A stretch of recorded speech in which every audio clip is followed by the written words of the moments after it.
Ya, persis sebenarnya sangat disayangkan ya Pak Kus ya, pinjol itu kemudian sekarang konotasinya menjadi negatif. Sayang Padahal sekali. itu kan sebenarnya netral ya, netral yang justru menjadi memberi solusi sebenarnya kepada masyarakat. Tapi ya ini sebenarnya kalau bicara kenapa anak muda, sebenarnya ini kan kalau kita refleksi lebih dalam, ini kan sebenarnya areanya nggak cuma terjadi di area pinjol.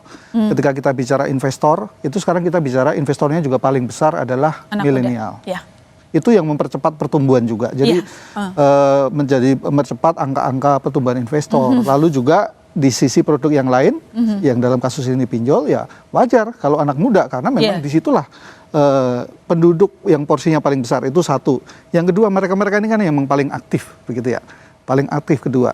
Tapi yang ketiga juga mereka-mereka ini yang dalam tanda kutip memang belum cukup bijaksana, begitu ya, untuk mungkin mengambil keputusan memilah dan memilih yang benar. Nah di sini yang memang kemudian seperti halnya mungkin aktif kita mengedukasi masyarakat dalam hal investasi, dalam hal ini juga memang kita bersama-sama harus terus meningkatkan itu sih supaya bisa mengambil keputusan yang benar. Nah mungkin kepada pelaku ya Pak Kus, mungkin kalau kita, mungkin tidak semua ya, tapi kalau kita lihat iklan sebenarnya sedikit banyak pasti itu juga menjadi trigger juga. Karena iklan yang muncul sekarang kita tadi diskusi ya, lebih ke menekankan oh ini sangat gampang dan sebagainya. Dan tujuannya konsumtif dan sebagainya. Nah ini yang kemudian mungkin di pelaku harus bersama-sama saling meningkatkan tata kelolanya supaya iklan juga mendidik juga, bukan hanya iming-iming saja. Karena ya kalau orang kepepet, nah itu kan udah nekat, gelap mata, akhirnya apa yang di depan diambil. Nah ini yang anak muda yang mungkin masih emosional, ini kemudian menjadi dalam tanda kutip ya terjerumus. Lagi gitu. Pengen sesuatu, terus kemudian lihat iklan,